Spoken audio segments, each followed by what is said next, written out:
ამერიკის შეერთებული შტატების პრეზიდენტის დონალდ ტრამპის მიერ დაწესებულმა ტარიფებმა სხვადასხვა შეკითხვა გააჩინა.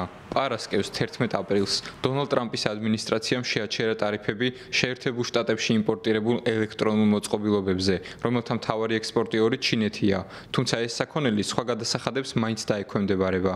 ოფიციალურმა პირებმა განმარტეს, რომ ელექტრონულ მოწყობილობებზე დამატებითი გადასახადები გზაშია, რაც ეკონომისტების აზრით მომხმარებლებისთვის ხარჯებს გაზრდის.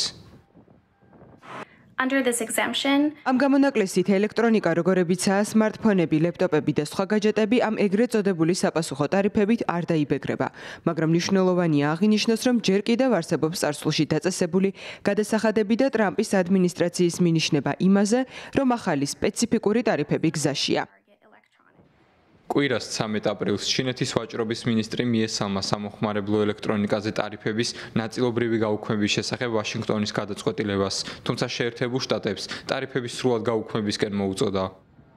ჩინეთის პრეზიდენტმა სი ძინპინმა ვიეტნამში დიპლომატიური ვიზიტისას ორშაბათს 14 აპრილს აღნიშნა, რომ სავაჭრო ომს გამარჯვებული არ ჰყავს და რომ პეკინმაც და ვაშინგტონმაც სავაჭრო სისტემის სტაბილურობა უნდა დაიცვან. იმის გამო, რომ ელექტრონიკის დიდი ნაწილი, რომელსაც დღეს ვყიდულობთ, მიწოდების გლობალურ ჯაჭვზეა დამოკიდებული, ეკონომისტები გვაფრთხილებენ, რომ თუ არაფერი შეიცვლება, ეს პოლიტიკა კომპანიებისთვის ხარჯებს გაზრდის. ეს თავისთავად მომხმარებლებისთვის პროდუქტს გააძვირებს.